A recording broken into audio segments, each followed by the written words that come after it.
Hello, everybody. Welcome back to Xbox Casuals, the Xbox podcast. I'm one of your hosts, Corey Dirrig, and alongside me, as always, is my digital counterpart that's $10 cheaper, Josh Finney.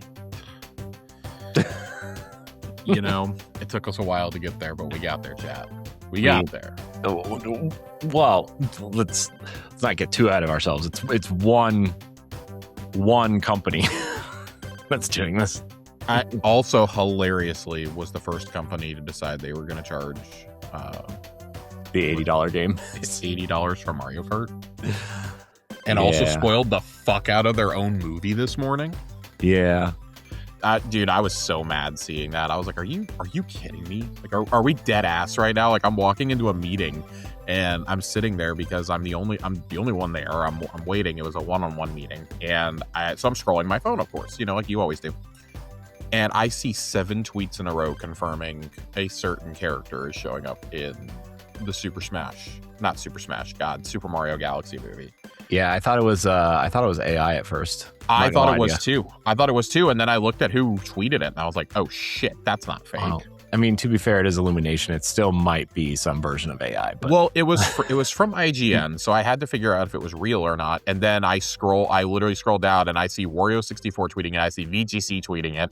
I see Andy from VGC tweeting it. I see Chris Dirrig tweeting it. I'm like, fuck, I think this is real. God damn it.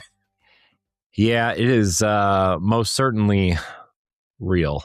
I was not thrilled to see that, but at the same time, like, the odds of me actually seeing this movie without getting that spoiled was slim to fucking none. Yeah, you're talking to a Nintendo fan that does not really care about the movie. You're talking to somebody who is not going to brave children on Easter weekend at the movie theater to see this. That too. But you don't want to pay $50 for that Yoshi popcorn bucket? No.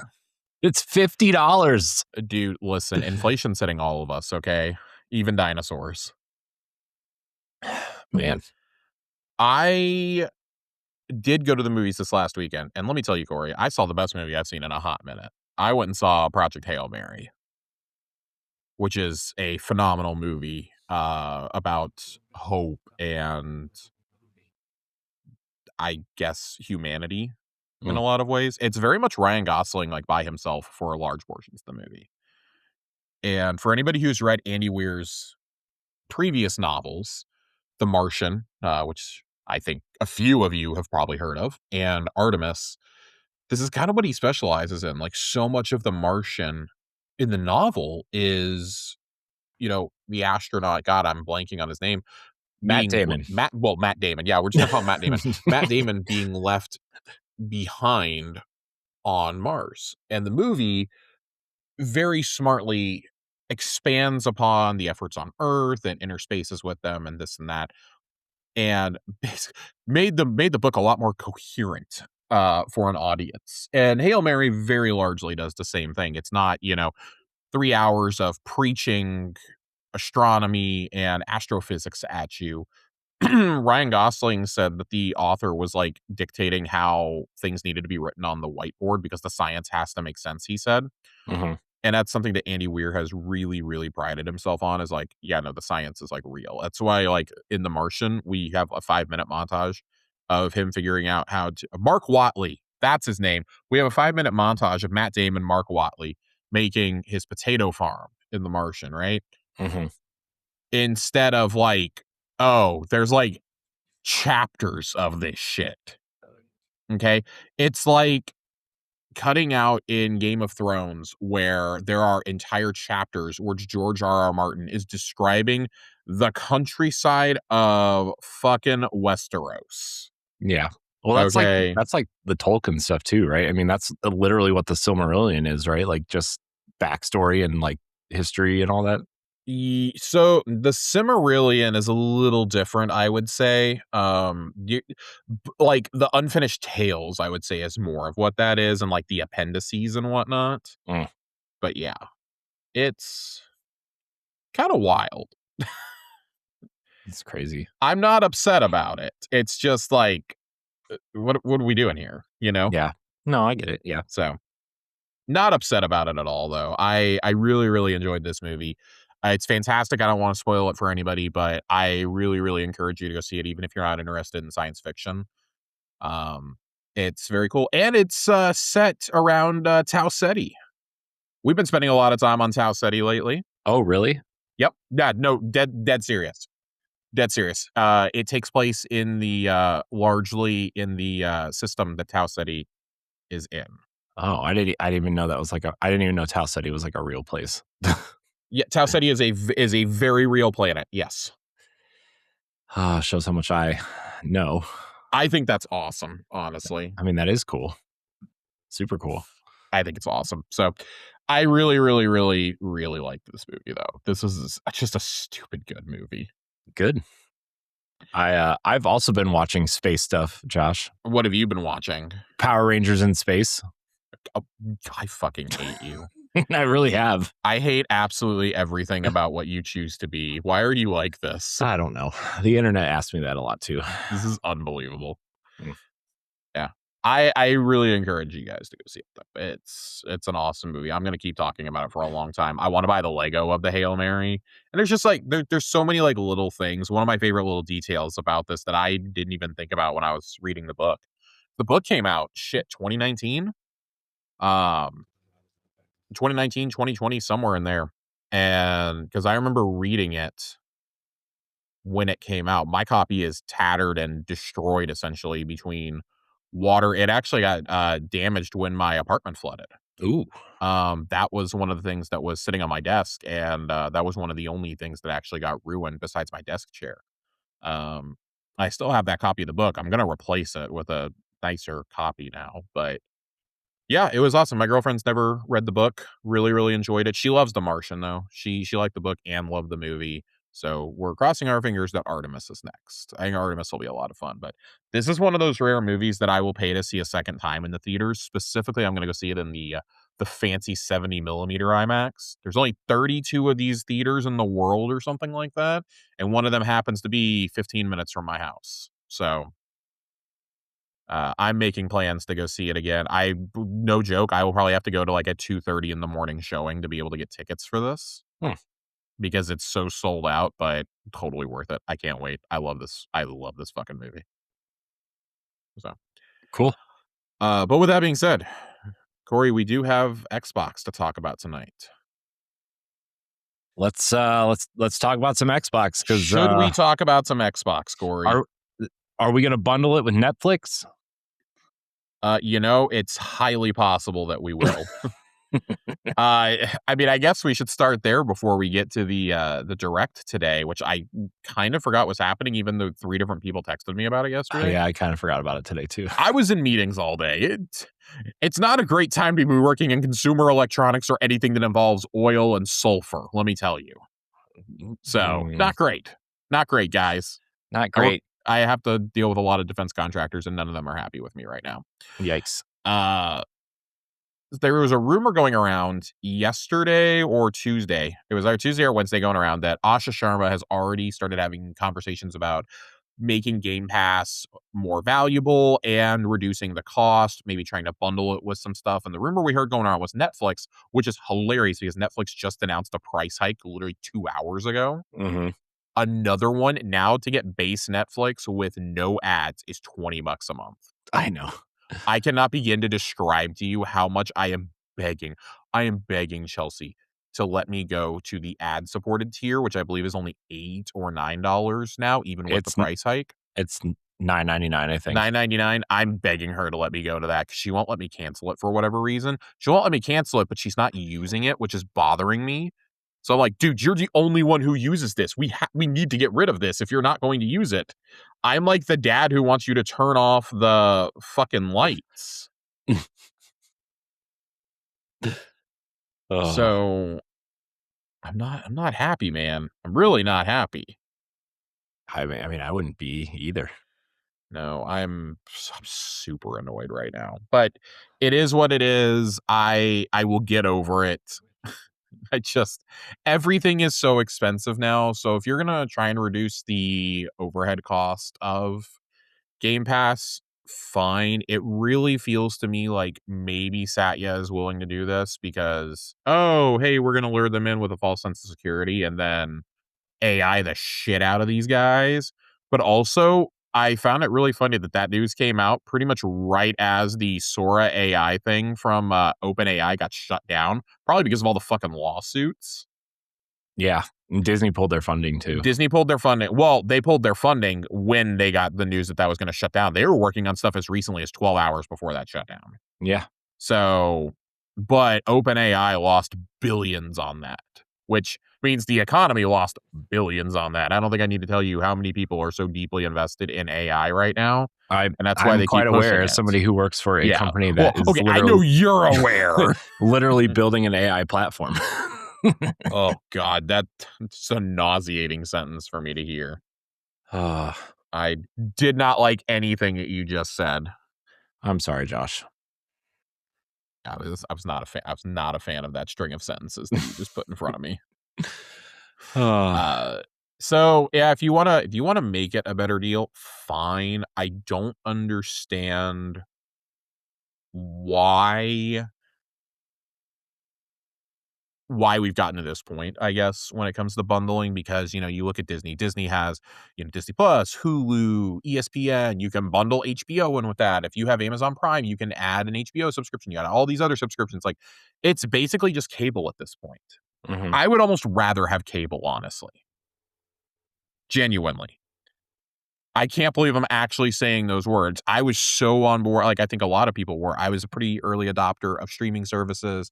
I signed up for Netflix my senior year of high school, I want to say, like 2009, 2010-ish. I signed up for Netflix, and I never looked back. I have never once paid for cable television as an adult. I've just always had really good internet. Mm-hmm. And I've always bought a lot of physical media. I kind of eased off the last few years on buying physical media. And now I'm like, shit, I need to go back to it. Like, I don't trust anybody to keep stuff on their services. And I don't trust shows to not get, especially with how many times corporations are like starting to change hands. Oh, yeah. Especially like the whole like Paramount Warner Brothers thing that's happening now. That does not inspire very much hope for me. It's trying to get all my HBO shows that I love. Trying to make sure I have copies of like The Sopranos and The Wire, because nothing preaches at you like those shows. Right. I'm kidding. If you're getting preached at by The Sopranos, you're probably doing something wrong. Is it So something I say all that recently to got say that it pulled off? really frustrates me when I see game prices increasing for physical and digital is going to be $10 cheaper. Like, Nintendo may be the first, they're not going to be the last. But if you're gonna try and present digital as like some cheaper alternative, then you actually have to make it a cheaper alternative. I also like how they're starting with the Yoshi game. That was also really funny to me. It's like, I would understand. I wouldn't like it, but I would understand if you had decided to start with like a Pokemon game or, the next Smash Brothers or something. But Mario Kart to be your first $80 game and then Yoshi to be the first one to get the physical tax is kind of wild, because I feel like, I feel this way about a lot of Nintendo games. Like, this could be like $40 and you would sell even more copies. Yeah. There's no reason on God's green earth that we need things like Mario Tennis to be $70. Let's be real. I mean, Mario Tennis hasn't really been good for like Ever. Since like the GameCube. I love the GameCube one. Mario Power Tennis is fucking great. I love Mario Power Tennis. The Mario Golf game for GameCube 2 is awesome. Oh, Toadstool Tour? Yeah, it's the best one. Yeah. Can't wait for that to hit Nintendo Switch Online. Man, I'm not going to lie. I do have a real soft spot for Mario Golf on the 3DS. Is it the 3DS that I'm thinking of? Maybe. Yes. Probably. Yes. It's one of the very few 3DS games I actually played somewhat extensively, and I really, really like it. So nice. But yes, back to Xbox. God, man. I don't know what people expected from this showcase today, but I saw a number of people be like, that was terrible.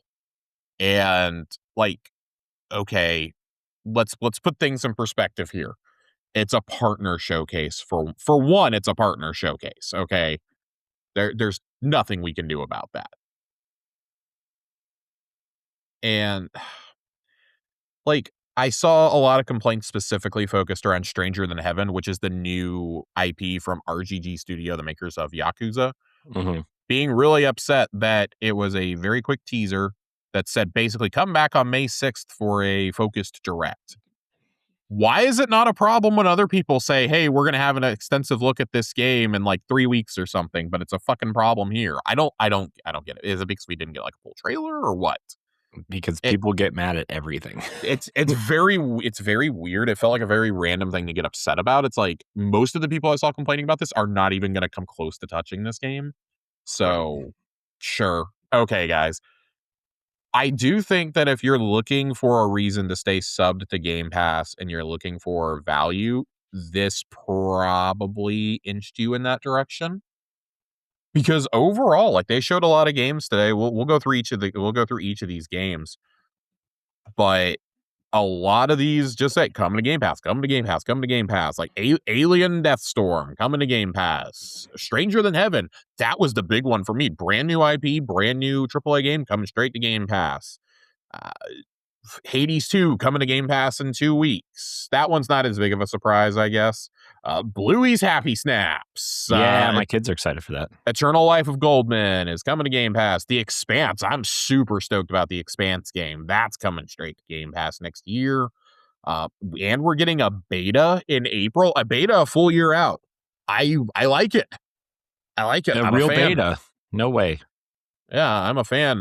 There's a game called Forever Ago that's coming. That's coming to Game Pass. Frog Squad with a W coming to Game Pass. Frog Brave Squad. Seasons, which sounds like a game for me.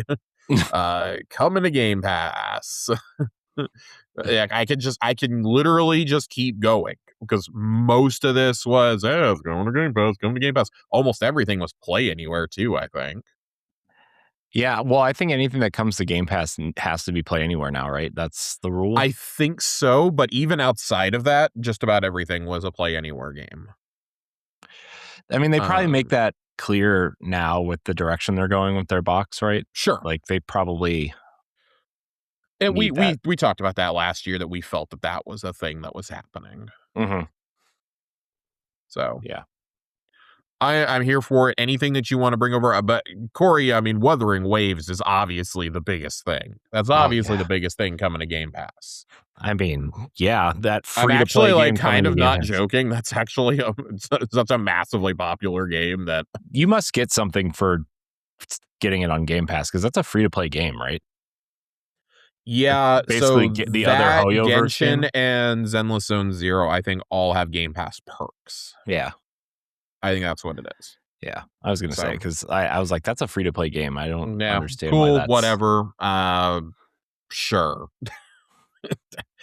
I don't get it. But some of the cool stuff that we saw today, a lot of the coolest things though are things we already knew about or are already out on other platforms. Hades 2, Dispatch. I don't think I have to go into why those two are must-play games. And please for God's sake, they were both Game of the Year nominees last year. I don't think I need to go into this. It's just like we were all surprised, like, Dispatch didn't come out on Xbox. What's going on there? And in Hades 2, we all knew that it had the timed exclusivity with Switch, just like the first one. But also, like the first one, this one's coming straight into Game Pass. So, well, Dispatch also didn't come to Switch or Switch 2 right away either. It was. It didn't, but that's a game that I would expect to be on Xbox over Switch. No offense to the Switch, that it's a more adult game, and I would expect that to be on Xbox. I feel like that audience is there, but at the same time, like if you have an Xbox at this point, you're probably not buying it for story-driven games. You're probably playing most of those on your PC or on PlayStation. So when you have limited resources, I kind of get it. It's just when we have to wait till summer for a game that's already readily available on other platforms, that doesn't feel good. If they had come out and been like, Dispatch is available tomorrow or something, available on Friday, then I think we'd all be like, oh, okay. Now we're like, summer could mean any time from like late May to late August. Right. At that point, I'd almost rather you save it for the showcase and say available right now. One bizarre complaint I was seeing is, man, I really wish they'd shown some Halo today. Like, Halo's a first-party game, even though it's coming to PlayStation. It's a first-party game. I don't know what part of partner showcase you guys are not grasping here, but people just don't get it, man. they do not get it at all, Corey. Other things that I thought were really cool. I like that there's more Stalker content coming. I personally will not play it. I enjoyed the bit that I did play of it. It just came out at a really, really busy time for me. So I'm unfortunately probably never going back to it, but I had a couple friends who got just very addicted to it. Very, very addicted. Mm-hmm. So glad for them. Glad to see that GSC Game World is still making that and still working on it. And it's their first major expansion. I do think they had plans for 2 at one point. So Yeah, I think that's cool. They are including the Chernobyl nuclear power plant in it as well, which is cool. And they're promising more than 20 hours of story content. that's cool. So That's good. so stoked for these guys. Yeah, I'm glad they're still like kicking around, like not like in the war anymore, Yeah, I'm glad that they were able to relocate their team to the Czech Republic. If I remember reading correctly, that they ended up there, and I think Sad Cat Studios, which is making Replaced, I think they ended up in Poland, Yeah, if that I'm sounds right. remembering correctly, because they left Belarus when all that happened. Stranger Than Heaven. I did want to touch on that again, like real briefly. I actually missed this detail. I thought they were just promoting. I did not get a chance to actually watch this direct, to be honest with you guys. It's been a very busy day, but the showcase that's going to happen on May 6th, God, is actually being presented by Xbox. I think that's really interesting because that's not something we typically see from the first parties. We've seen Sony do it a couple of times, but it's been like for something really special. I feel like I would almost guarantee you Sony's going to do one for GTA 6. Yeah, that would make sense in my Mhm. opinion. But it's been very rare that we've seen them actually seen any of them actually do a sponsored promotion of a game like this. I mean, I know Xbox has done some stuff in developer directs. Last year we had Ninja Gaiden Black 2. We had the Mana games before. This year we had Beast of Reincarnation. So, and we've had Expedition 33 show up in those. This is probably the most, I don't want to say high profile game, but it's another thing showing the strong relationship between Microsoft and Sega. Yeah. Because Sega is publishing this game. They are publishing Stranger in Heaven. A lot of us thought that Persona 4 was going to be here because a new trademark was just filed like 3 days ago. And surprise, we all have egg on our faces for thinking that Persona was going to be here and we were going to see something other than Yu Narakami running around town. Big surprise. It wasn't here. Tell me where you've heard that one before. Most places. But it is the 30th anniversary of Persona. I understand why people thought it would be here. Xbox seems to have the marketing for just an awful lot of stuff that Sega makes at this point, especially when it comes to stuff from Atlas.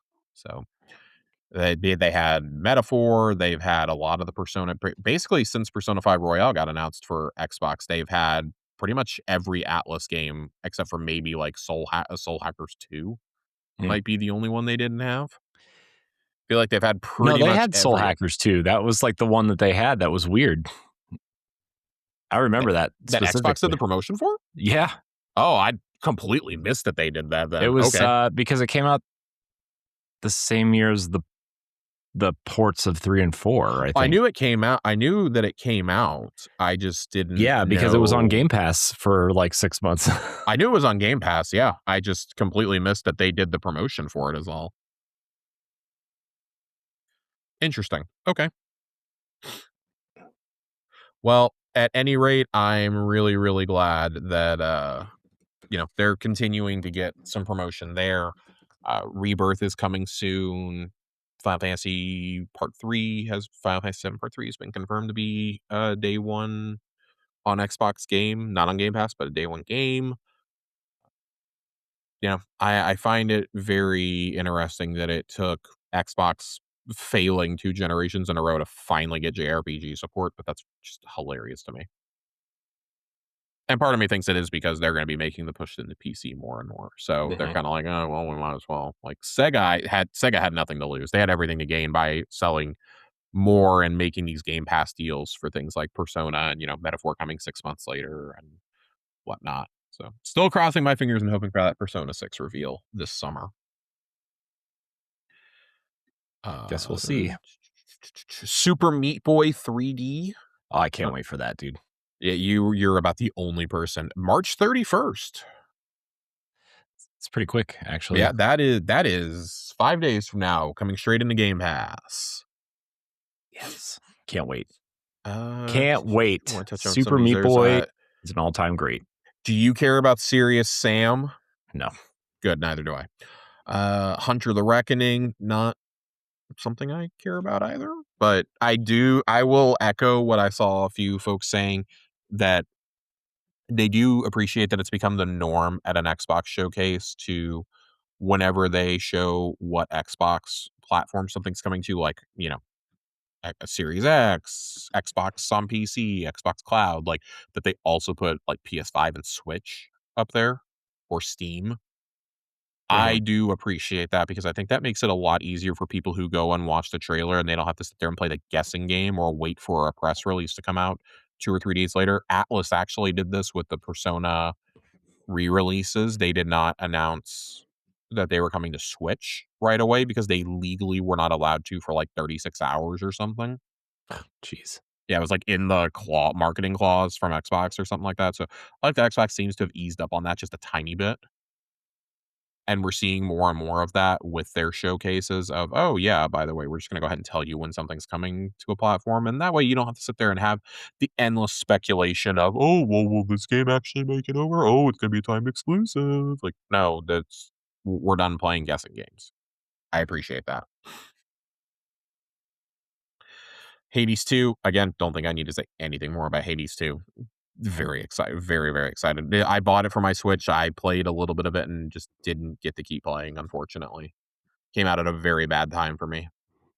But I'm gonna try and make this my lunch game. Ooh, a lunch game. Yeah, I typically read during lunch, You but get lunch? I wanna start taking my Switch to work with me and just playing on my lunch breaks. Try and get through some of these. If they ever bring Luminous to the Switch too, I'm done. That's all I'm ever playing at lunch. It's But fair. Hades, I can get a solid run in. It's fair. A couple of these have demos coming too, which I really like. That's kinda nice in an era where we don't get demos very often. Nice little change of pace because The Expanse is getting a beta, Grave Seasons is gonna get a demo. Life of Goldman has a demo that's out today. I don't think you need one for Dispatch. We've already talked about Dispatch. Bluey, there you go, Corey. You're gonna play that with your kids. Heck yeah. And then a couple of games called Ascend to Zero and Artificial Detective. Josh, not to side tangent you, but did you see who's playing Fox McCloud? Roger Craig Smith. No. Who? I thought it was Roger Craig Smith. Oh, wait, The never the mind. vo This is a fake account. Never mind. It's the voice of, what's his face from Red Dead. Arthur Morgan. Yeah. Yeah, man, dude, these fake discussing film Twitter accounts get me every time. That's funny. Every time. It Corey says got Channing caught in Tatum. real time, people. 4K HD. I did. I'm gonna cut that out. No, I'm not. After I spent all this time dancing around who it was, too. Yeah, I forgot. As soon as I said that, I was like, oh, I probably shouldn't have said that out loud. Oh, You well. know, I actually laughed at something Tim Geddes said for the first time in a very long time today. He tweeted out, he goes, "Well, with Fox coming in and such and such other characters between the two Mario movies, we now have like 13 characters of the Smash Brothers roster. And if you cut out all the Fire Emblem characters, we basically have the whole roster now."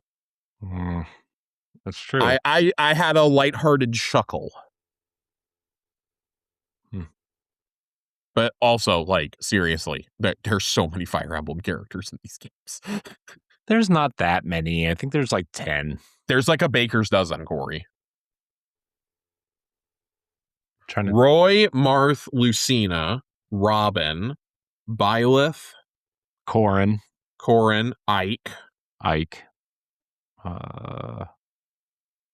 That's it.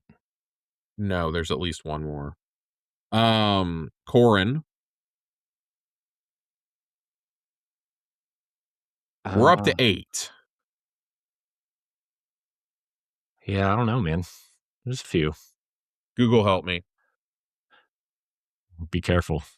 I love that I start typing Fire Emblem characters, and the first thing that it auto completes is Fire Emblem characters in Smash. That's very funny to me. Be careful. Some images of Fire Emblem characters you may not want in your search history. I'm just throwing that out there. Well, I'm doing safe for work.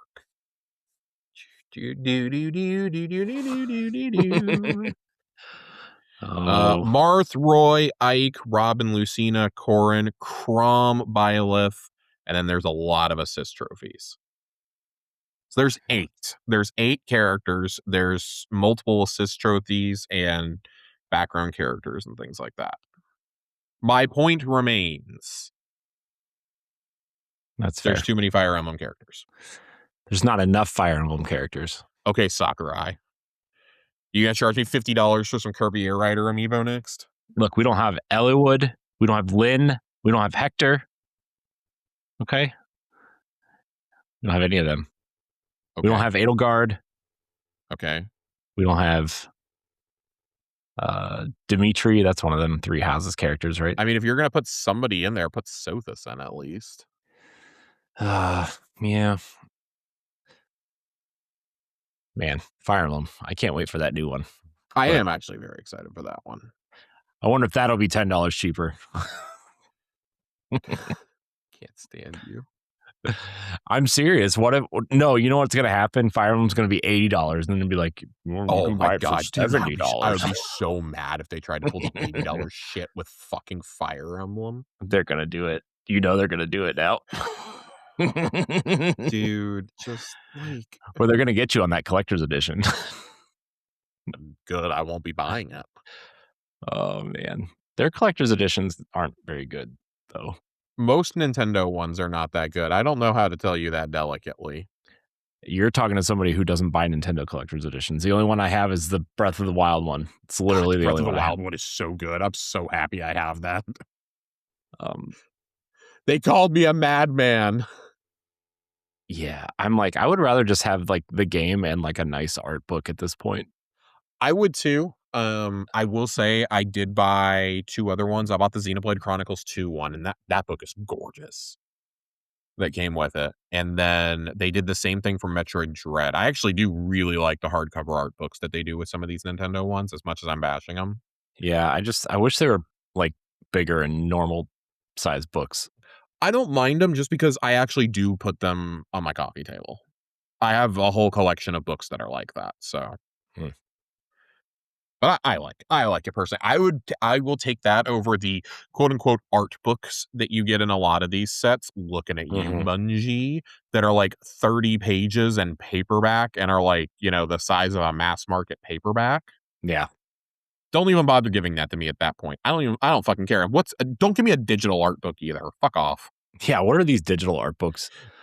You think I'm downloading the extras? No. This isn't Criterion. This isn't the Criterion collection.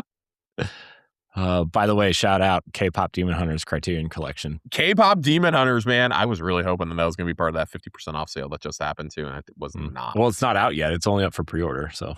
Yeah, but a lot of times Criterion will still let you do the pre-orders on those half-offs. Wow. Just not on the flash sales, apparently. But if they go up, if they're up for pre-order in the summer or Christmas sales, then they always let you. The 4K 3-disc set is $50. Yeah, that's typical Criterion prices. That's why you only buy them on sale. I'll probably buy that. Criterion is literally made for cinephiles, though. So I have the Wall-E Criterion collection, and it's fantastic. Like that, if there is a movie that you love that is in Criterion, I'm begging you guys to go get it. I own like 7 or 8 of them because I have Wall-E, I have No Country for Old Men, I have Night of the Living Dead, Inside Llewyn Davis. I have a lot of Coen Brothers movies, actually, I think, in Criterion, if I'm remembering correctly. I have Thief by James Caan, or the James Caan and Thief. It's a Michael Mann movie, but James Caan's Thief. I have that. I've got some Kurosawa movies. I've got the original Godzilla. Ooh. Yeah, they did a whole collection of the original Toho movies, like 25 of them, in one big ass box set for like $100. Nice. I was really tempted to get that, but I don't think I could convince Chelsea to watch 40 of those movies with me. So I would get through like the first 2 and be like, all right, we're done. So anyways, this has been my spiel about why Criterion is fantastic and home video is going to make a comeback as a niche market. It is. Yeah, So people are physical video actually games, learning that apparently. you should buy this just turning into a whole physical media pod. People are learning you should get your physical media and start backing things up because they're realizing things are disappearing as more and more mergers happen. And as rights expire, music cannot be used in a lot of these shows, and it actually dramatically changes. Did you see, by the way, speaking of music, did you see that Guardians of the Galaxy's music license ran out? So on Disney Plus, it has just like generic music. I did not see that. Oh, it's so gross, dude. That happened to Scrubs, actually, to the point that Bill Lawrence, the creator of Scrubs, is actually one of his sticking points about coming back to do the revival was because he was like, I want to do a revival, but I'll only do it if you buy the music licenses and restore them for the original series. Because there's entire scenes that are just missing these emotionally charged soundtracks. And like him and his wife, like personally picked the music out for that series in like all the scenes. Mm-hmm. I'm like, that's something that's so core to like every Bill Lawrence TV show, though, from Scrubs to Bad Monkey to Ted Lasso to Cougar Town. Like that is something that's always been a part of his shows, and it's just so weird trying to watch some of the old Scrubs episodes. That's what actually got me to start going and buying. I was not buying TV shows on DVD or Blu-ray until that moment, and I went, oh no, I gotta go buy these. Mm-hmm. I gotta go buy these. So I have the entire run of Scrubs, The Office. I have Parks and Rec. I have The Wire. I have The Sopranos. I have a lot of shows that I've just like loved over the years. The unfortunate part for me is trying to figure out how to afford to buy all the fucking anime that I like. Because I don't know if you know this, Corey. There's 700 episodes of Naruto. I mean, there's a lot. There's also like 4,000 episodes of like One Piece, isn't there? God, dude, One Piece isn't even close to being over yet either, which is the insane part. I own the first chunk of Naruto, the first 200 something episodes, because I got it on a price glitch on Apple for $30 a few months ago. Nice. And I went against my I want physical media rule for that because I mean that's like 5 cents an episode at that point. Sure, I'll do it. Mm-hmm. Twist my arm, why don't you? But yes, kids, buy physical media.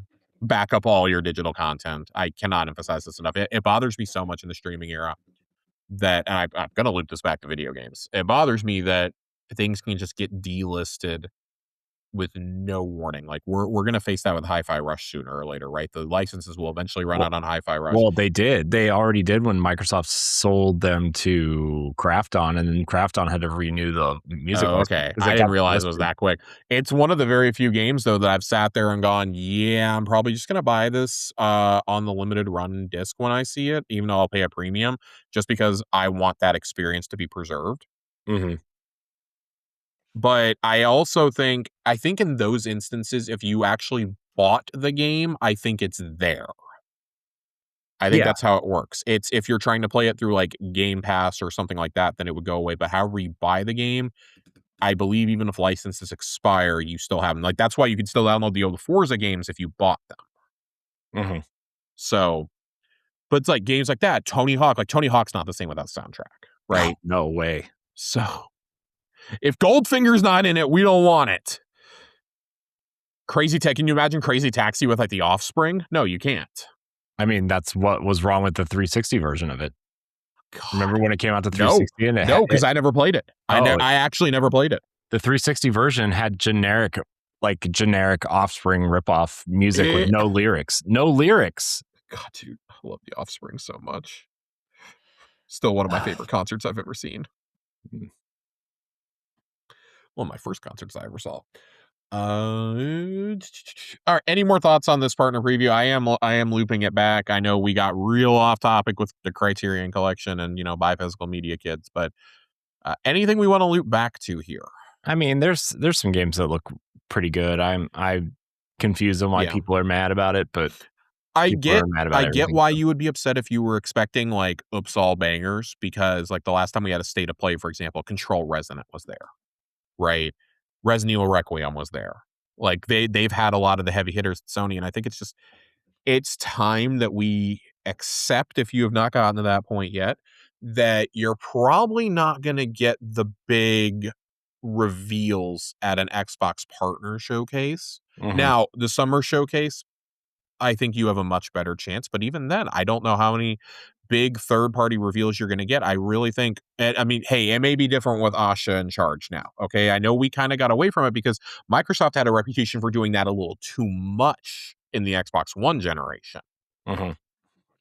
But I feel like they've really gotten away from it these last couple of years. They've been very smart with what they've debuted at their shows. And yeah, sometimes it's stuff that's been out before. Persona 5 Royale, Final Fantasy 16. But they have those announcements because those are big for the core fan base who may not have engaged with a game like that. And it's like, oh shit, this is at the Xbox show. I want to play this now. Like, this is the one thing I watch a year, and it's there. That's the opportunity you have to show things like that. Yeah. So overall, like it's fine. I'm not going to sit here and say it was amazing or it was bad. I think they've had much better partner showcases. I will say that. But like if Dispatch wasn't already out, and if I'm not even going to knock them for Hades 2. If Dispatch wasn't already out and they had shown a bit more of Stranger Than Heaven and then been like, oh yeah, by the way, we're going to have a more extended look at the game in a couple of weeks, then I think it would have been different. This is like a solid 7 for me. Which is fine. 7 literally means fine. Good/fine. Yeah. And it was that. Like, it was perfectly fine. I'm more interested in the Expanse game than I was before, and I really like those books. I just didn't know how it's going to translate to a game.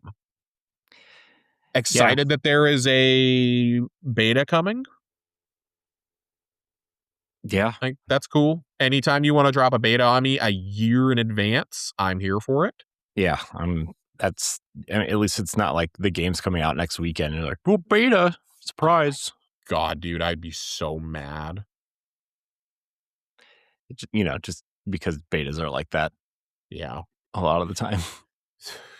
I feel like you are very specifically talking about a certain game by the name of Marathon there, but I'm going to let it slide. No, they had alphas and stuff. I'm not talking about them. But most of them are closed, so yeah, not at all. But they still had that. Yeah. No, I'm talking about like when Call of Duty has their annual beta, like 2 weeks before the game comes out, and it's like, okay, what are you really doing here? It's really more of just a server slam. Yeah. Okay. Well, unfortunately, we have to go to the layoff corner, Corey. I know. This one is particularly annoying.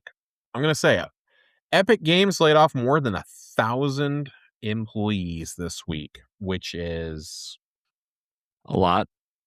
Epic is one of the most profitable studios in the world, if not the most profitable game studio, not called Rockstar or Activision. And they laid off 1,000 people, including the creator of Jonesy. Oh, rip Jonesy. That's kind of wild to me. I feel like Fortnite has been in this really weird place for about 2.5 years now. It feels like the fun just kind of left. I think the last time I had like serious, consistent fun with this game was probably the big Marvel season that they did. Yeah. I've had moments where I was like, okay, I had some fun. Like the Star Wars season wasn't horrible last year. I know a lot of people hated it. As a longtime Star Wars fan, though, I thought a few weeks of it wasn't the worst thing ever. But it's just become all about the IP. It's become all about the IP and selling as many skins as possible. They're claiming that they need to make more money. They just upped the V-Bucks price, and you're getting less V-Bucks for more money now. Yeah. And they just got the Game Pass deal, but they also are paying out millions to people making things in Fortnite Creative, which is mainly just brain rot at this point, to be honest. And you don't have the money to pay the people who keep your lights on? That doesn't sit right with me, and I really, really can't stand Tim Sweeney on that account, like, on, several accounts, but you had all this, like, hundreds of millions, if not billions, to go fight Apple and crusade against them, and you can't pay people? Like, I think somebody did a breakdown of the money that because he just bought a bunch of land in North Carolina too to, like, turn into a nature preserve or something, and, like, "Hey, I commend you for doing that as a billionaire, okay? But you're gonna sit here and tell us to our faces, like, look us dead ass in the eyes and say you don't have enough money to pay your employees. You could have taken some of that money that you spent on that, and you could have paid an average salary of, like, I think the money I saw was, like, $130,000 to each employee that you just laid off for, like, 5 to 10 years or something, and you wouldn't even feel a dent of it in your net worth. Like, that's crazy to me that could that, like, just fucking billionaires, dude. Fucking billionaires. It's greedy shit. It's one of the greediest things I've seen from a game company in a while, and that's really shocking considering, like, EA is being taken over by Saudi Arabia, and Xbox just keeps raising prices every time we turn around. PlayStation is raising prices in Europe as of tonight. That came out. I don't know if you saw that yet. I did not see that yet. All PlayStation consoles are being raised by €100. Oh, man, that's a lot.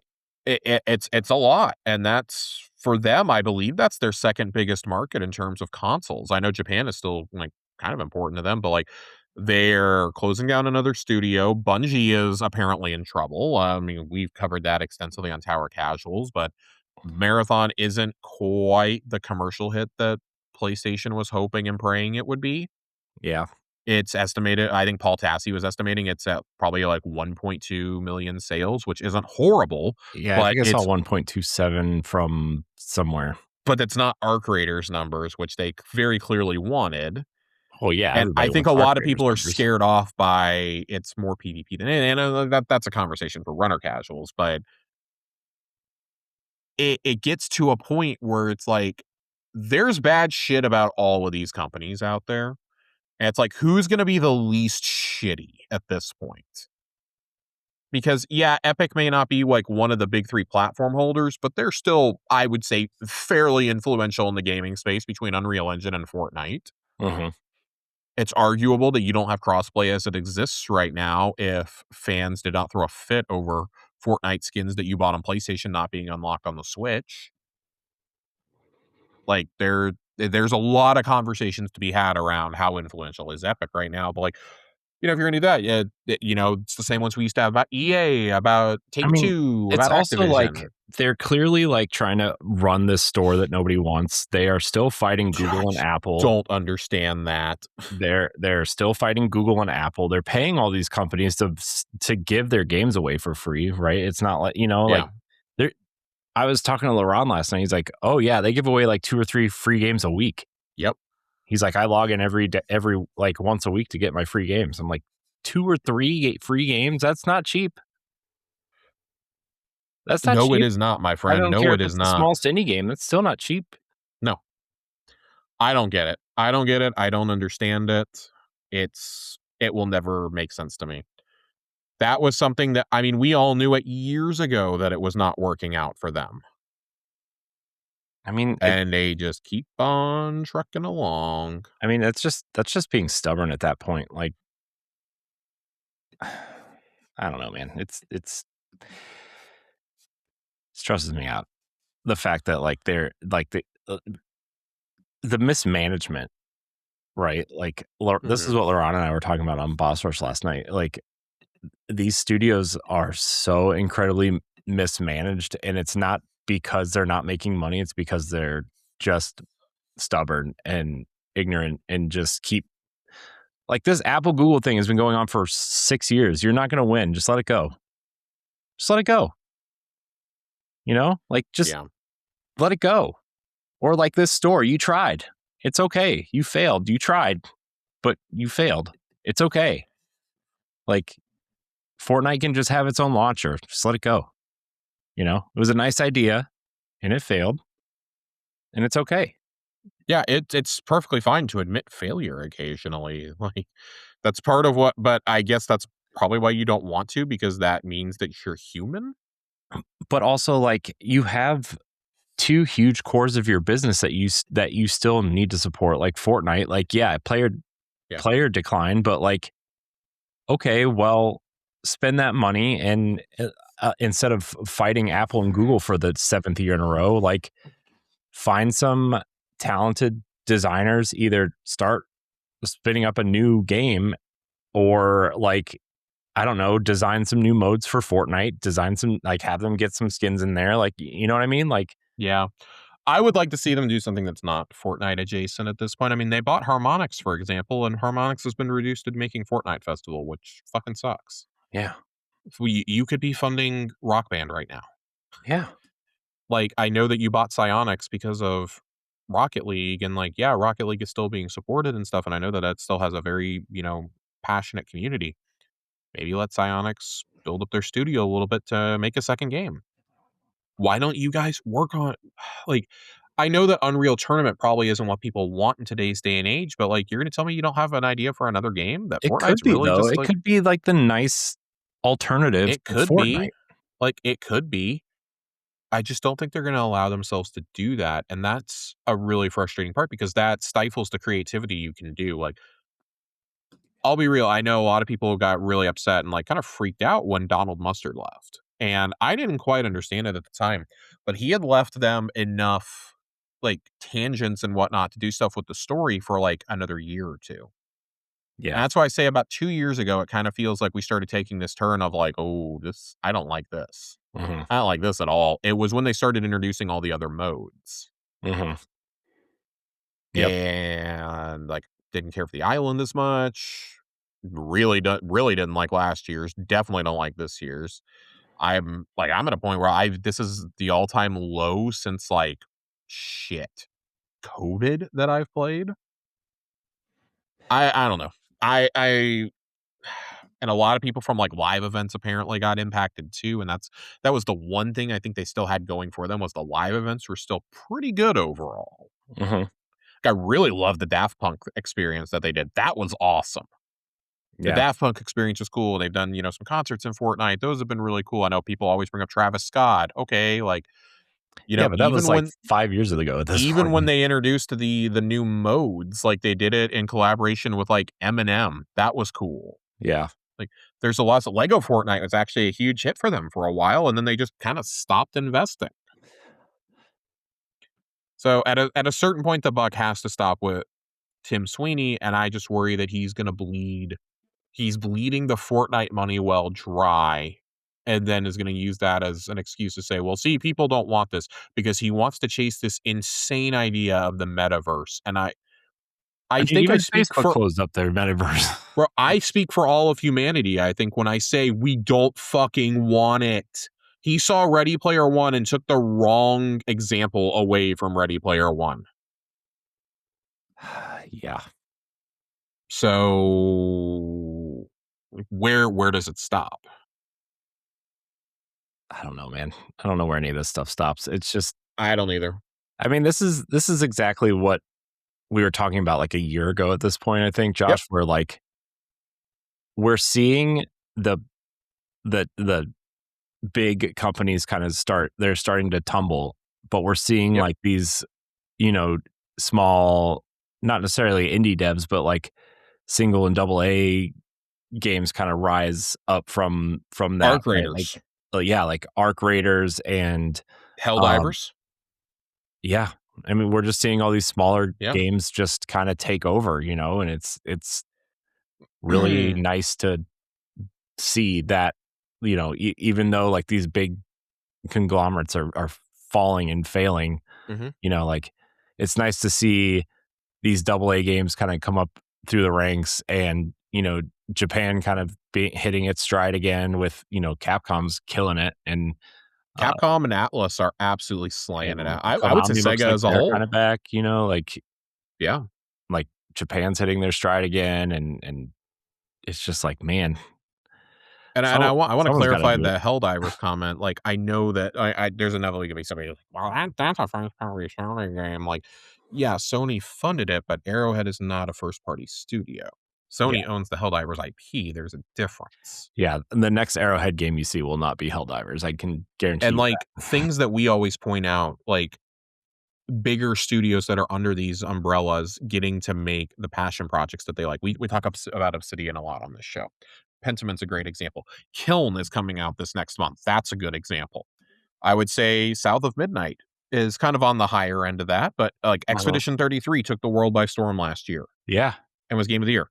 Silk Pre-ordered my Song, art book today. Hollow Knight Silk Song, Hades 2, like all of these come from smaller teams. Dispatch, like Yeah. there's so many blueprints. There's so many games. And at this point, like if you're only playing stuff from Microsoft, from Sony, from 2K, like, yeah, you're probably tired of the same game just with a new coat of paint. You probably are. But there are teams within those conglomerates, well, maybe not within 2K, but that are doing like really cool shit. Housemarque is about to come up with Saros. Those previews went up today. I actually really, really, really want to go check this out. I don't know if the full previews are out today or if they release tomorrow, but I think they're allowed to start talking about them today. Yeah. I'm interested in that because Returnal, while it didn't click with me, I really, really appreciated the ambition that was there. Arc Raiders is arguably the most popular game in the world right now. And it's been this huge thing. Even, Marathon, like it's hard to say that a game from Bungie is a smaller game, but that is for a niche audience Yeah. underneath a first party banner. Yeah. I mean, I would still say that Marathon is still a smaller game, right? I mean, it's been through hell and back, but that doesn't Yeah, mean it's it's not a just small game. I think for me it's hard to say that it's a smaller Yeah, game because of when Bungie. it's Yeah. yeah, because of the history of Bungie. But Yeah. there's always smaller projects. You just have to look a little for them is all. If you're not out there looking for them, then yeah, you're going to be a little disappointed if your rotation consists of like Call of Duty, Battlefield, uh 2K27 or whatever the fuck we're on, and the GTA. Like, yeah, you're probably going to be a little disappointed. You know, I think the people who only play like one or two games a year, who really only buy those, which is the majority of gamers, by the way, only buy a couple of games a year, and it's the same franchises. Hmm. We're seeing those people now start to branch out. Elden Ring was a huge example of this. Like, yes, Souls games have been very popular before. I know that Dark Souls sold very well. I know Dark Souls 3 sold very well. Elden Ring was a completely different cultural thing. Hmm. Animal Crossing had been popular before. New Horizons took the world by storm. Hmm. My daughter's my Pocopia. We're watching Pocopia do it right now. yeah, my daughter's playing Animal Crossing, and like she was talking about, like, on her own without me like showing her anything, was talking about Pocopia. Right? Like My that's aunt just bought a Switch Lite this week because she's been seeing New Horizons so much, mhm, like on Facebook, I guess, and mhm, really wants to play it. uh-huh. And she used to have a DS and play it on there. And she was like, yeah, I went and bought a Switch Lite because I had I had a Wii that was in storage that I haven't used in a decade. And I had like the Wii Fit balance board and things like that. She Oh, went and jeez. sold all of it. And like for her to get a Switch Lite and Animal Crossing was like $50. So she's thrilled. She doesn't even care that it doesn't hook up to her TV. She's like, I literally just want to play Animal Crossing. I So mean, cool. Good for you. yeah, I'm genuinely really glad that you're going to get to have that experience now. And like, there's always that if we go looking for it. And I think it's time to stop looking to, yes, it's cool that things like Fortnite and Roblox let you make your own shit, but it always devolves into the dumbest common denominator with this kind of stuff. Like, I would much rather like kids go and, fuck around in custom Minecraft servers, yeah, like also like, there's probably less child predators in Minecraft than in Roblox. yeah, I'm sure there is. So, let's move on to a happier topic though. Now that I've gotten that out. Now that you brought up child predators. Supposedly, Abstraction Gaming is handling a lot of the level and technical design of Halo's Halo campaign Evolved. This comes from Rebs Gaming, who's pretty reliable when it comes to Halo stuff. They've reported a lot over the years. I was interested in what on earth have these guys worked on in the past. The Mass Effect Legendary collection, Baldur's Gate 3, they've done some stuff there. Remnant from the Ashes. Oh, so they're like a for hire kind of. Yeah, Dune Awakening. They did do a lot on Master Chief Collection too, apparently. So that gives me some hope. That gives me some hope. But I think as we saw last year with the Oblivion remake remaster, like, yeah, you can trust them. That was from Virtuos, Mhm. who also supposedly is doing the Fallout 3 and New Vegas ones. Yeah, they've done a lot of Switch ports too. Mhm. Virtuos has. Yeah, I was looking to see what else this specific studio has worked on. They've worked it's a lot of smaller stuff, some of the Hotline Miami stuff, and like bringing stuff to other platforms, obviously. So, Mhm. hey, cool. I again saw people getting upset about this, and like, guys, that this is way more common than you think. It's so funny when people get upset about It things. happens on like every major AAA game. It's Please don't look at literally how many every game.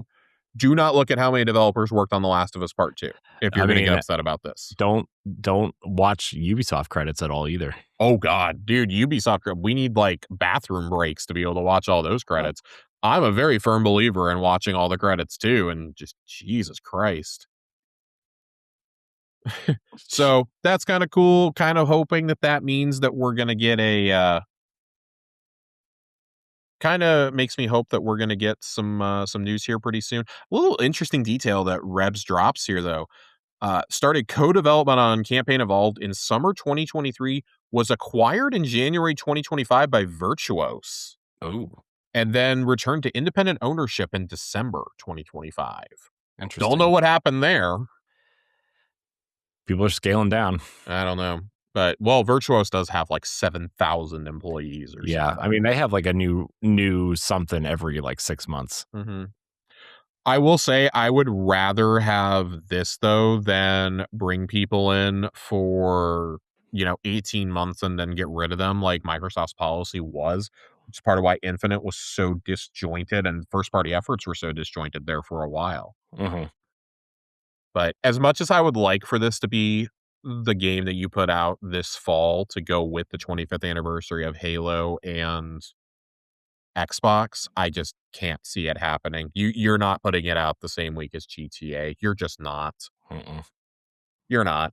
The only thing that's going to even get close to that date, if you are Microsoft, is going to be Gears, Or Call of which, Duty. well, Call of Duty. I don't even count Call of Duty, dude. There were the rumors that Call of Duty might not even make it out this year That would because be they were pretty upset with the reception to Black Ops 7 and feel like they need to go back to the drawing board for the franchise. Which, great. That's something we were calling for years ago when the purchase was announced. yeah. Which My Phil Spencer said specifically he Yep. wanted to get off that yearly cadence, right? But obviously he's not Yeah. in charge anymore. But He's not there anymore. We'll see what Asha decides she wants to do here and really what Satya tells her. Let's yeah, be honest.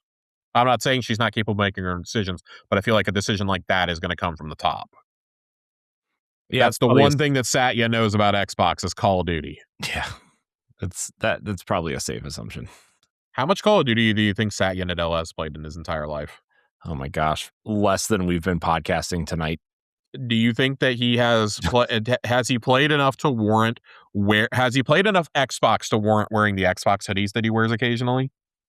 No, Could he, if he was put in front of Master Chief, a Hellgast trooper from Killzone, and a Brotherhood of Steel trooper, could he correctly identify who the lead character of Halo is? maybe. Here's the thing. Does he know who Todd Howard is? And that Todd Howard is like 5'5" with leather jackets. Does he know that? He's probably only seen him on a Microsoft Teams call. I Do was you gonna think say that a Todd Skype tried call. to sell him a Skyrim remaster on that call? Probably. Do you think he tried to tell him we could program this to run in Teams? It's going to be like how Doom can run on like a TI-86. We can we have a Skyrim remaster for your Excel spreadsheet. Oh my god.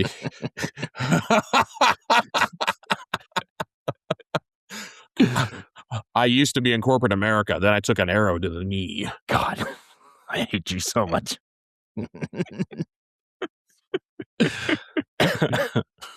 Can I continue to shed light on things for you, on something for you, Corey? Yeah. Okay, I have one last piece of news. Something I'm very excited about that has gone kind of under the radar because it was announced at Minecon. Minecraft Dungeons 2 is real, Corey. I know. I'm kind of excited. I like that I'm first very one. excited. Listen, everybody rightfully was very excited to play Animal Crossing during the pandemic. This was my game. I My very kids are much like old to play. enough to play this, and they'll probably like it because This my is son's getting into Minecraft. this is baby's first Diablo, and I love it so much. I could play this game with my girlfriend and have like zero pressure. There was zero pressure. She played a ton of this. Like I'm talking was playing the expansions and everything. She played so much more than I did. Yeah. So this is if we did not have Game Pass, this would be an instant cop. This still might be on the Switch for her hmm because I believe that's where she was playing with her friends. But they say this is coming out in fall 2026. 2026 is kind of getting a little packed for Xbox. Yeah. Dude, the fall specifically. So I don't know if you realize that Towerborn went into full release a month ago. Yeah, I remember that. Okay. I missed it until I got a forced notification for it from the Xbox app like 2 weeks ago saying, hey, this is out, right? Did you remember this game we said was coming out literally a year ago? It's out. So not for nothing, from what I've heard from people who played both the game preview version and this version, say this feels insanely more polished and is like actually a playable game. Yeah, I mean, I'm not So, shocked. and like It's it's just actually decent with a decent amount of depth. So I will go back and check it out. I really love the studio. mhm. I think the studio's done some kick-ass stuff. Yeah, Kiln coming out, which okay, I'm not going to pretend like Kiln is some huge, massive game. But then It starting looks in neat though. May, you kind of don't let up if you Yeah. start when you start in May, because that means they're promising from May until the end of the year, potentially. We have Forza, Halo, Gears, Fable, and now Minecraft Dungeons 2 all confirmed. Mhm. There are strong suspicions that you're going to get Call of Duty. That's 6 major games, not Plus counting anything else. The Fallout 3 remaster is rumored for this fall. plus remember, Josh, I don't know. I mean, I don't know if you've seen or even care, but Overwatch numbers are higher than they've been Overwatch years. is starting to make a comeback. Yeah. Yeah. So, I mean, they'll probably have some sort of Xbox anniversary event within Overwatch, you think, right? I would assume. Yeah, they keep saying that they are going to talk about plans for the 25th anniversary of Xbox when they're ready. We're at the end of Q1. where where where are the plans? Are they okay? Dude, Are they all right? they have Are- 4 days to lay off like 20% of their staff, Bro, okay? are we really are we dead ass waiting until the beginning of June to talk about this Yeah, because stuff? the fiscal quarter it ends in 4 days. They wanna kick the next fiscal quarter off strong. Oh my god, yeah, we're starting off a kiln. I mean, I didn't mean I didn't mean that. I meant like Corey, Kiln comes out in 2.5 weeks. I didn't mean that. I meant like I hate you so much. I meant with like announcements for the anniversary and stuff. Will this have more or less players than Bleeding Edge? Oh, I think it's gonna have more just because people like Just because it's not Bleeding Edge? yeah. Because we actually like Double Fine? I mean, Yeah. we like Ninja Theory too, and don't get me wrong. But Yeah, still, yeah, but that game, I just, man, that this was, is like the, dude, Alyssa, I'm going to get drunk as shit and play this game. Because I'm sorry, I need that, or I need like an edible or something to play as some of these bots that I'm seeing. I mean, look, man. Listen, Loki, it's a Double Fine game. I will at least give it the old college try. I do love Double Fine. I still think about Psychonauts 2 regularly. Hmm. The Grulovia song. I've been thinking a lot about Psychonauts recently, by the way. I'm thinking a lot about how they should give me a Psychonauts 3. Yeah, it's one of those games that I'm like, man, I would love to download it on my Xbox. I really wish it would just come to Switch so I could play it in bed.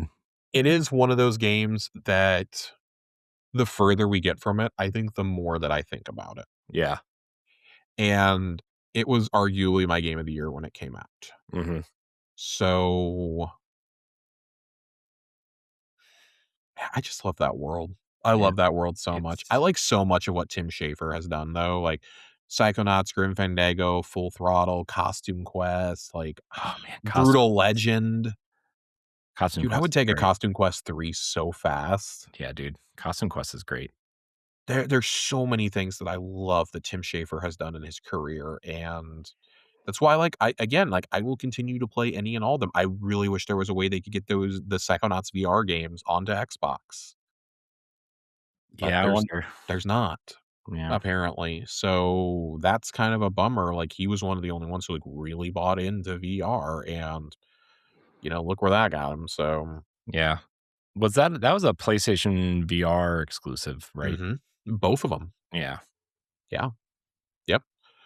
Big bummer. I know literally nobody who ever played them because I only know one person with a PSVR, and he I did don't not play those as far as I'm aware. I don't know anybody with a PSVR.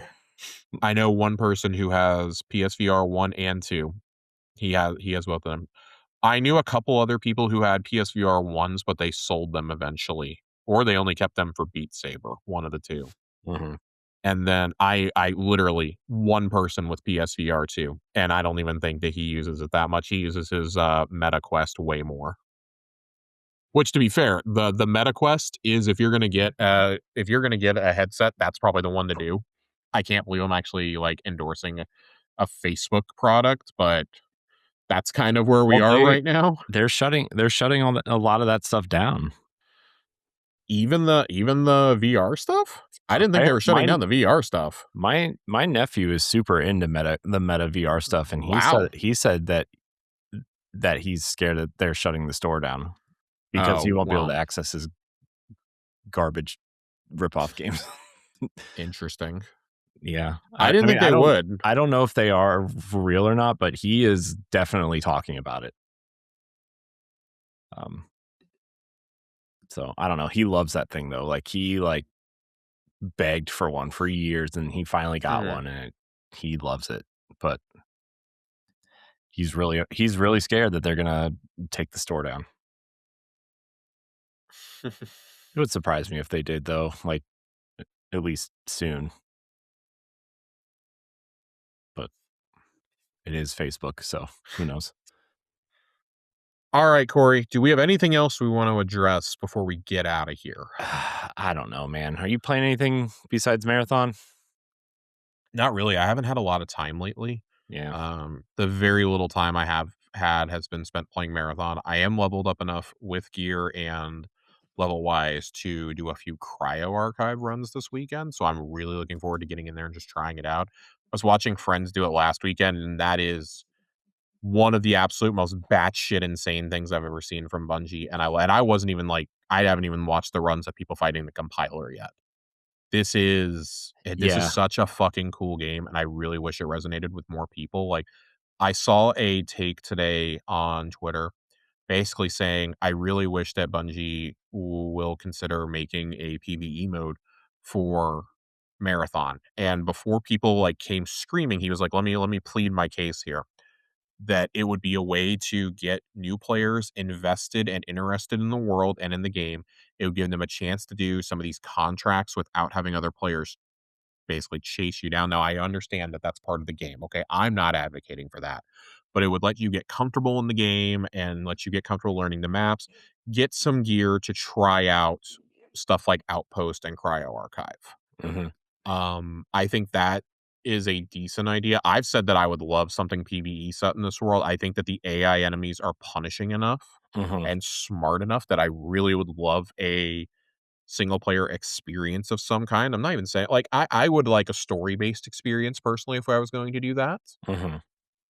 But at the same time, I don't want to take away from this in the way like Destiny had this constantly split its focus between multiple teams. Like this team has a clear, concise, focused vision, and I want them to keep iterating on that. Mhm. Destiny, for all the things that I love about it, feels like it was lacking that vision for the last couple of years. Yeah. And I feel like, you had a vision under Luke Smith, and then we were like kind of out here in the ether. And then Joe Blackburn really got settled into the role. And it was great because he came from raids and dungeons into this. And now, like, I'm not saying that Tyson is bad. Tyson is he's one of the OGs from Halo, right? Mhm. But we don't know enough to dictate what his style is going to be. It took Joe's a while to, come into play. And I mean, for us, I think really his just started getting put into perspective after he announced that Witch Queen delay. And we were like, okay, show us what you got. Mhm. And when Witch Queen came out, the 30th anniversary and then Witch Queen back to back, that was probably the last time Crucible was like in a great spot, was the 30th anniversary. Mhm. And then you have Witch Queen, which most of us, I think, would say is a top 3 campaign in the series. Oh, yeah. I think a lot of people would put it as the best. I think it's certainly the hardest end boss. Yeah. If you're not smart, that on Legendary can kick your ass. But I don't want Marathon to have to cater to an audience that might not even want to embrace this game. And that's a really sobering thing. I would rather them make an amazing experience for those people who were engaged already and just Mhm. keep building on this and trying to get other people interested. Maybe those are things that you try down the line, right? I'm not saying 2 weeks in that we need to start pulling those levers. Mhm. I also think, like, the way it's kinda set up now, like, I know people are like, "Oh, it's gonna fail or it's gonna die," and I'm like, well, I don't I don't think so because I feel like now that the core of the game is there, at least in its current iteration, it's probably relatively cheap to keep going, Yeah. all things considered. I mean, I know it's not a cheap game, but you know what I mean, right? Like, there's 4 maps, right? Like, you tweak like, you can tweak stuff, you can, it's not like you have to keep pumping out, big expensive cutscenes or, I mean, that was the thing with Destiny is like every expansion they had these big elaborate cutscenes. They had, probably Blur did them, right? Like they had these big set pieces and big moments. Like Marathon doesn't have that. Like you have your your audio logs, you have your cutscenes from the contracts, right? But like Hmm. it's not Destiny expensive. So I don't know. I think they're in a, even with this, 1.2 million sales or whatever, like I still think they're probably in a relatively decent, okay spot. But I don't know. Someone that I work with today who like grew up playing the original Marathon games was talking about it today. I was like, oh, I did not know your game, sir. He's like, yeah, I saw a clip of you going around on the internet talking about Marathon. And I'm like, oh.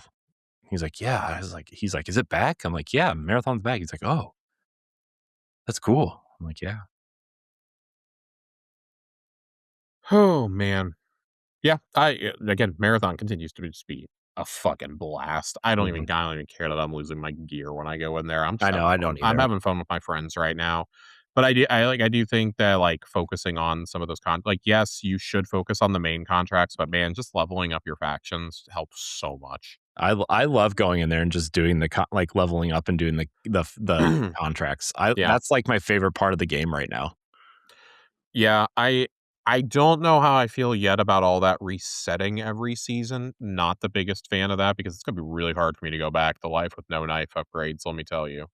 It's gonna be real hard to go back to not having those knife upgrades. Yeah, But I wonder if some of the stuff, like I wonder if some people they're looking at this feedback and they're like, okay, well, we know we're resetting, but what if we allowed people to keep this, and this? Or like even if they like yeah, didn't at least downgrade your knife all the way down to the base level, right? Like, oh, maybe you have like the, you know, another I think there's room for some things and like maybe some of like the green consumables you can buy in the shop or something like that. Like I think there mhm, are some things you can do, but a game like this is infinitely more suited for it than something like Diablo, I mhm, would argue. mhm. So Oh yeah. I'm okay with for right now, I'm okay with it. I want to see how that first reset goes, but that's not going to be until June. So Yeah. I'm That gonna could enjoy playing. Shit, dude, I'm ready to go into cryo. I want to go play cryo. I might go do it tonight. nice. Do it. Do it. I might do it tonight. I do have to be at work really early in the morning, but I might go try to get a cryo run in before work. Yeah, I have to build new master video files for work tomorrow, so that'll be fun for all the podcasts. So that'll be great. Um but yeah, I don't know. That's all I got, Josh. You got anything? No, that's it. Let me tell you though, Josh, I did beat my first Metroid game last weekend. I beat Metroid Zero Mission last weekend. That was fun. Nobody on this podcast there cares though, so they're listening to this. So let's get out of here. I want to thank everybody out there for watching and listening to this episode of Xbox Casuals. You can catch us every other Friday right here on YouTube and on podcast services. Josh, thank you for your time tonight, as always. Always. I appreciate you. Go have fun in cryo. I'm going to go cry while I'm crouching in a vent somewhere in Marathon, hiding from God, everybody. I can't wait to keep talking about the sound design in this. It's so good. Folks, I'm doing cryo this weekend, and then it is time to review. It's time to review this bad boy. Yeah, It's been out for 2 weeks. Cryo is out there in the world. This will be the second weekend Cryo is up. Ranked is out. I think I'm ready to put a number on this. His body is ready. I'm ready. So 2 different styles of reviews coming at y'all. Awesome. Well, everybody out there, thank you so much for watching and or listening. And until next time, we love you. Goodbye.